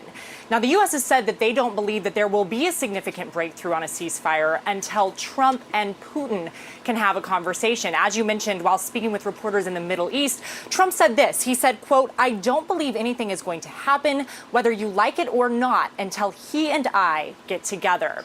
Now, the Europeans and the U.S. have been really trying to put pressure on Putin to accept a 30-day ceasefire deal. And following those direct talks that took place on Friday, Zelensky said that it is crucial that pressure be maintained on Russia. Now, again, Trump said that he hopes that these conversations will be productive and that there will be a ceasefire deal come out of it. He expects to speak on the phone with Putin first at 10 a.m. on Monday. Now, he did speak with Zelensky following those direct talks as well. So these have been ongoing conversations, but he's put a lot of pressure and a lot of anticipation on this conversation with his Russian counterpart. All right, Julia Benbrook at the White House. Thanks so much. All right, we're also learning this morning that U.S. Secretary of State Marco Rubio is discussing Ukraine with the Vatican while he is there for Pope Leo's inaugural Mass tomorrow. With us now, Jane Harman. She's a former Democratic U.S. representative from California and a former ranking member of the House Intelligence Committee. Congresswoman Harman, always great to see you. Thank you, Fred. So how much faith do you have in this scheduled phone call for Monday between Trump and Putin? Well, President Trump is coming off a high in the Gulf states and feels very confident that he can singularly change all these conflicts. But I think a lot of skepticism is in order. Vladimir Putin has been playing Trump for a long time, and I can't see how he would be interested. I don't think he is interested in making a deal that would involve in any way compromising what he has and what he aspires to. What does he aspire to? All of Ukraine, and then Europe following that. I mean, that's the goal he's outlined for years and years and years.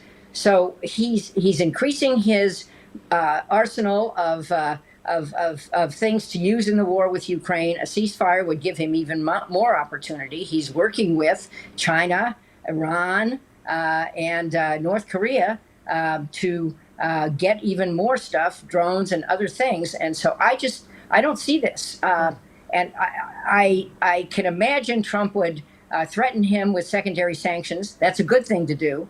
If he follows through on secondary sanctions, something Congress is interested in, that would have a big impact on Russia's economy, which is not that strong.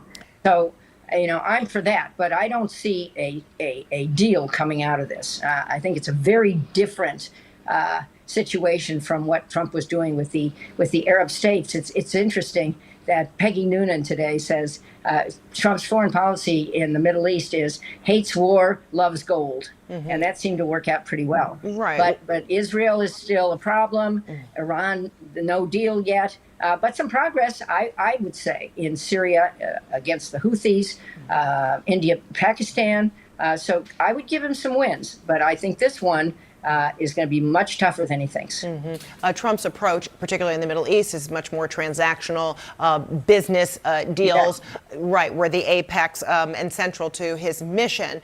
So, as it pertains to Putin, what possibly, and I know you said you have low expectations about what could really be offered, but what would Trump be offering that would further incentivize, or that would incentivize Putin at all to, whether it be to commit to a ceasefire or completely end the war? I mean, because the president is talking that he can very confidently end it all, but what could he possibly say to a Putin to change the tone and the approach that Putin has on his war in Ukraine? Well, no sanctions, other kinds of preferences, deals for critical minerals, things of that kind to get Putin to back off some of his claims. But unless, first of all, Ukraine agrees, let's understand, Ukraine is the aggrieved party. Russia invaded a sovereign country, and there's just no controversy about that, except perhaps Donald Trump may not agree with that, but certainly the whole world agrees with that. He could offer all that, but then Putin would have to give up, or at least temporarily put aside, his aspirations to a greater Russia, make Russia great again. Even if it happens, I don't see Putin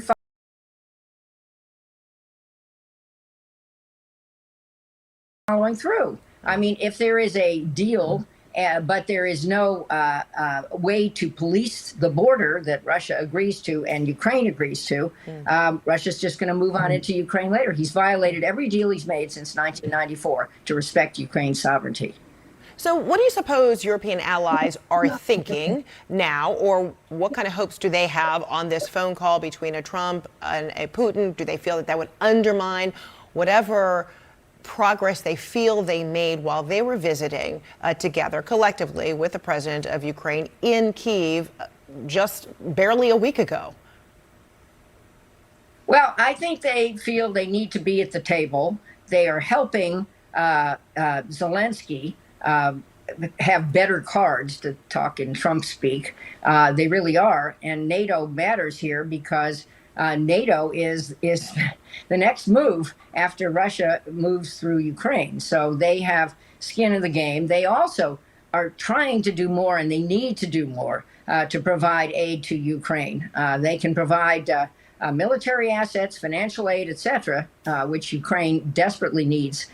So I think they're hoping that this phone call, I think followed by another call with Zelensky and maybe with them, will put something on the table that they can agree to. But I'm skeptical. I just don't see Putin that interested. And Putin's got a lot of cards. He just had a major military celebration with Xi Jinping there. I mean, Trump's now going to have one. He's trying to match it. But I wonder if he's going to have Putin and Xi Jinping at the one in the United States. I wonder how that would play politically in the United States if he even tried. That would be interesting indeed, to say the very least. All right, Congresswoman. I'm not recommending it. I know you're not. I know you're not, but that's an interesting. Trump has been, everybody knows Trump is a man of peace. He went to the Middle East and he got the best welcome into the Middle East. I mean, they had fighter jets escorting Air Force One into Saudi Arabia, into Qatar. It was remarkable to watch. I felt proud to be an American. So, of course, Putin sees all of this stuff and he knows, I don't want to go back and forth with a leader like Trump. Because, first of all, if you say you're going to end the war, you tell Trump you're going to end the war. You better end the war. Because if you don't, you will be isolated. And that's why he actually went to the Middle East. Most people don't know because this man is just smart. This is called The Art of the Deal. I don't know if you guys have read the book, The Art of the Deal, but I've read it like 4 times now. And it's like, you need leverage, right? Of course you need leverage. In business, you need leverage, okay? If you're trying to get a loan, you need leverage as well. So, which is your credit, okay? So your credit is your leverage to get money from the bank when you want to get a mortgage or you want to get a credit card increase or something, right? It's the same way with other countries. Same thing with trade with China. You find a leverage. What do they want that you have, and that they sort of cannot do without? Okay, so now the gas prices has gone all the way down. Russia isn't making so much money anymore because, of course, Russia supplies the world 2% oil. Most people don't know that. But Russia is a big player when it comes to oil in the global market. And oil is a global trade. So no one country can determine oil price, okay, because it's a global market. It's a global trade. So with oil prices down now, Putin is ready. Of course, he's causing as much damage as he can, but he's going to kiss the ring at the end of the day. All right, China, United States. Here we go. Welcome back, America. We're here with our friend Gordon Chang of the wonderful Gatestone Institute, fantastic institute. His book, Plan Red. Gordon Chang, I feel the president put all these tariffs in place, specifically on China more than any of the others, to get leverage. In other words, we have these countries that are ripping us off with massive tariffs, with other things that they're doing, massive subsidies of their companies, stealing our proprietary information. And the president's there and he says, how do I leverage communist China and even our allies that are doing this to our country?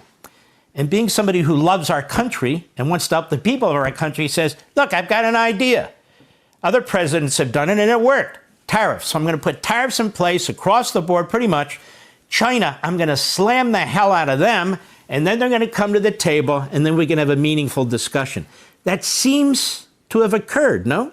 Well, yeah, the president certainly gave China a lot of relief at a time which was critical for China, because this is the beginning of the Christmas season for China's export-oriented factories. And really, the mutual reduction of tariffs helps China's exporters far more than it helps ours. And, a lot of people say that the president blinked, and he certainly did. He gave China a temporary win. I think that what Trump was doing was he realized the Chinese were on a collision course with the United States and the world, and he gave them an off-ramp. He gave them 90 days to come to terms with not only us, but with everybody else. And we're going to see where we are. Now, if the president gives another delay, another pause in the tariffs, then I get really worried. But at least for the meantime, I think the president has been quite gracious. Now, I think it was a mistake, largely because it's made the Chinese arrogant, and I don't think he should have let them out of the box, but he's the president. Well, it's interesting you say that, because I was looking at it quite differently than that. That is, even though it can hurt us, the supply chains, pharmaceuticals, and all the rest of it that, unfortunately, we've come to rely on with China, I think what he was doing is he was showing China, we have more power in the ability to affect your economy than you do ours. And not only that, I believe you've told me, and I've also read, that there's little pockets of unrest in communist China, with workers in different factories protesting. Some of the, I won't call them opposition media, but some of the information's getting out of China that they were having serious problem with these factories and so forth. People weren't being paid for 2 weeks. Pensioners weren't getting their pensions. So it doesn't look like a complete great victory to China for me. Well, what happened is at a time which was critical for Beijing and for the Communist Party, Trump gave them some relief. And you're right, there are worker protests across the country because even before Trump took his second oath of office, export-oriented factories were having real problems. They were not getting orders, what was necessary to keep them in business. After the tariffs, a lot of them, in fact, went out of business. They weren't paying their workers. Workers took to the streets. And we're starting to get hints that this is affecting smaller Chinese banks because smaller Chinese loans are going bust. That means the banks don't have enough money for depositors. Depositors are getting angry, and they're taking to the streets as well. So this is an economy that is fragile. I think the Chinese economy is contracting. We can see this from all sorts of price data, especially February, March, and April. So I wouldn't have given the Chinese relief. I would have pressed the advantage. But, the president took the opposite course. Let me ask you this with respect to the Communist Chinese military. If they're having economic problems, doesn't it affect their military capabilities and their payments to the military, or is that just prioritized? It's prioritized. For some time now, the Chinese military, from all we can tell, is getting a bigger portion of central government revenues than the economy would bear. They're still able to do it because the generals and admirals form the most powerful faction in the Communist Party, but it's going to catch up with them soon because we're seeing all sorts of signs of distress. And there's a lot of commitments that Xi Jinping has made. And I don't think he can fulfill all of them. So the military, I think, is going to have problems with its budget. That's going to cause even more problems for China's leaders with the generals and admirals. So this is not a good situation for China's leader. So they're vulnerable to future tariffs, you're telling me? Absolutely. First of all, we're the bigger economy. China is less than 2/3 the size of ours. China is the trade surplus country. They've got everything to lose. Their economy is contracting, I believe. You just add it up. We have all the high cards. And, for President Trump to give them even more relief right now sort of gets them through a very difficult time. You keep saying that, and I understand your perspective and so forth, but I'm not fully understanding it. In other words, our companies needed relief too, and they apparently were lining up at the door at the White House begging the president, particularly companies that produce electronics and so forth and so on, pharmaceuticals, other industries. And he had to keep that in mind too. But he made it clear, in my humble opinion, that when he put the tariffs in place, that we have the capacity to do maximum damage to what you're calling an economy that's already on its back. And so I'm not sure about blinking and giving them relief and so forth and so on. It's 90 days. 90 days in the life of a country is nothing. And so I suspect there's something more to this, which is we showed them what we're capable of. Their economy sucks. At some point, as you say, the military is going to be affected by it. And now we'll go to the negotiation table. And if we can't come up with some kind of trade agreement that is also beneficial to the United States, I'll slap those tariffs right back on them. I mean, I see that as a rational play, don't you? Yes. And one of the other things that's happening from a broader perspective is that Trump is showing companies around the world and countries that tension between China and the United States is real and it's going to get worse, even though there is a 90-day pause on the tariffs. And I think what he's doing is he's saying to corporate boards, look, you got to get your factories out of China, because if you don't, you may end up in a situation where you'll have no goods to sell at all. So ultimately, I think this will work to our benefit as factories migrate back to the United States or to countries in our region, which would be good for us, or countries that are friendly. That's a win for the United States ultimately. Well, that's actually a great point. Hey, Sean Hannity here. Hey, click here to... Thank you for tuning into the live show. How are you guys doing? Double tap your screen, subscribe to the channel, turn on your notification bell if you're getting any sort of information. But with that being said, James Comey, former FBI director, says 8647, and he claims he doesn't know what 86 means. Keep in mind, this is a former FBI director. Okay, even waiters and waitresses knows what 86 means, all right? Regular random high school kids know that. You could Google what 86 means, and then you can find what it means, all right? Well, a former FBI director who has, I've seen in most cases, very, very tough prosecutions of cartels, wild cases of crazy, unspeakable crimes. He's convicted those people. He knows what 86 means, but he's claiming he doesn't know what 86 means. And then he said he found the shells on the beach, 8647, and then he decided to put it on social media. After you know that this guy has had assassination attempt on himself, on his life, for what, 2-3 times? One of us killed him, and yet you put 8647, and the liberals are saying, what? Doesn't mean anything. Joining us now is DHS Assistant Secretary Tricia McLaughlin. Tricia, I want to get to this James Comey story with you. So he was interviewed for 70 minutes last night. His wife will also be interviewed. From the Department of Homeland Security's perspective, did James Comey call for the assassination of President Trump? Yes, in the DHS's opinion, and Secretary Noem has said she believes that this is a call for an assassination from the former head of the FBI to a sitting president of the United States. Americans can rest assured that we are taking this incredibly seriously. I won't get ahead of Director Curran or Secretary Noem, but as you mentioned, Comey did sit down for an interview. I think it was closer to an hour and 10 minutes, and there will be consequential interviews after this with other members of his family and other people who were there. Tricia, I want to get your take on the Supreme Court ruling yesterday to halt the deportation of a group of Venezuelan migrants under the Alien Enemies Act. Tricia, how's the administration going to fight this? You know, this is just one battle, but we're going to win this war against the invasion of our country.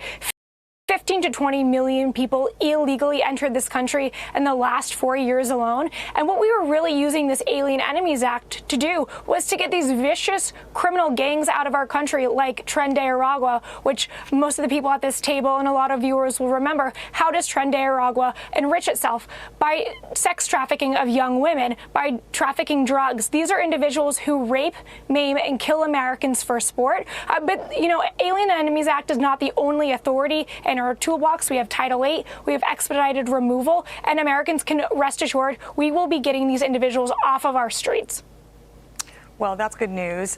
Tricia, I want to turn to this. Wisconsin Judge Hannah Dugan is claiming judicial immunity and pleading not guilty after she was arrested for allegedly helping an illegal migrant evade ICE. Meanwhile, Newark, New Jersey Democrat Mayor Ras Baraka, this week, he was in court to face federal charges for storming an ICE facility last week, but now he's comparing his action to the biblical King David. Watch this. When the congressman came to the gate and was like, Mayor, they said they're going to arrest you. That was a David moment. I could have got in the car and ran. I could have said, I'm getting out of here. Maybe they arrest me at work or my home or whatever. But I froze. Not even like actively and deliberately. My body froze. My mind and my body froze like, this is it. You're supposed to be here. Whatever they're going to do, they're going to do it. The three Democrats who were trespassing with him are also facing possible arrest, but their party is warning DHS against it. It's a red line. It's very clear. The so-called Homeland Security spokesperson is a joke. They know better than to go down that road. There are clear lines that they just dare not cross. If anyone's breaking the law in this situation, it's not members of Congress, it's the Department of Homeland Security. All right, here we go. It's people like Tom Homan and Secretary Kristi Noem. You lay a finger on someone, we are going to have a problem. Girl, please. Okay, so Tricia, what's your message to Hakeem Jeffries and AOC? And are more lawmakers expected to be arrested? What do you think? These members of Congress and this mayor crossed a line when they put hands on our law enforcement. We take the safety of our law enforcement incredibly seriously. And I understand that this mayor is seeking higher office. It looks like he wants to be governor, and he's trying to get his 15 minutes of fame, and he's trying to do it at the expense of our law enforcement agents. And we're not playing games in this administration. They stormed that facility, they broke the law, they trespassed, and then they put hands on our law enforcement. It is despicable, it's un-American, in the fact that they are protesting to get MS-13 gang members, known terrorists, child rapists, truly the worst of the worst, out of this detention facility is pretty sickening. And you juxtapose that to Secretary Noem and President Trump, who are working day in and day out to get these dangerous terrorists, gang members, and violent criminals off of American streets and off of American soil. Thank you. Tricia, at least 20 states are suing President Trump over threats to withhold federal funding if they refuse to follow his immigration laws. And Arlington, Virginia is now banning police from cooperating with ICE on arrests of alleged migrant gangbangers and sex traffickers. To be clear, Immigration enforcement remains at the federal level. It is not our job. We will not do it. And that has not changed. It does not keep us safe to be complicit in any way with the infringement upon constitutional rights that we are witnessing from our federal government on an ongoing basis. Across the nation, we are witnessing firsthand fundamental rights being chipped away. And we cannot allow that to happen here in Arlington. Wow. Tricia, what is the Department of Homeland Security doing about these obstructionists by local and state officials? These politicians are playing Russian roulette with the lives of Americans. How do you get so far off of the reservation that you're doing the bidding and protection of vicious gangs like MS-13 and Tren de Aragua and kidnappers and child rapists at the expense of the safety of your own constituents? I quite frankly don't understand it. We will continue to conduct ICE enforcement operations. These politicians be damned. Tricia, Lisa Booth again. While some are still trying to obstruct ICE, state and local law enforcement agencies across the nation are signing the 287G task force agreement to team up with ICE on immigration enforcement. It's already been a success in places like Florida with Operation Tidal Wave. They were able to arrest over 1,000 migrants last month thanks to this program. What else can you tell us about these agreements, and how much does that help you guys at the Department of Homeland Security? The 287G program, Lisa, has been incredibly successful at its very early stages. We already have 562 agreements to deputize local and state law enforcement to carry out immigration actions throughout the country. So as you were mentioning, Operation Tidal Wave, about 1,100 arrests, incredibly successful to get these vicious criminals off of our streets. And I think that's just a preview of what's to come. We just had a large-scale operation in Massachusetts and Houston as well, and 287G was also deployed there. So I think Americans will be happy to see our state, local, and federal law enforcement are really partnering to carry out the president's agenda, which is to get violent criminals off of American streets. Exactly. So what do you expect parents of Laken Riley, what do you want them to say when they hear and see the people they voted for fighting for criminals to stay in the United States? Matter of fact, some of these senators are actually traveling to these countries to bring back people. And you have homeless veterans on the street, hungry, begging for $1 to eat. And you're traveling to other countries to bring people back.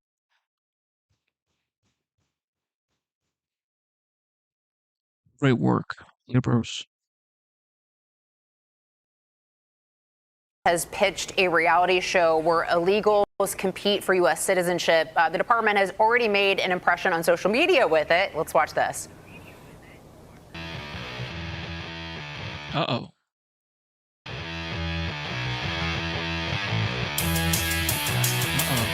Yeah, what's going on?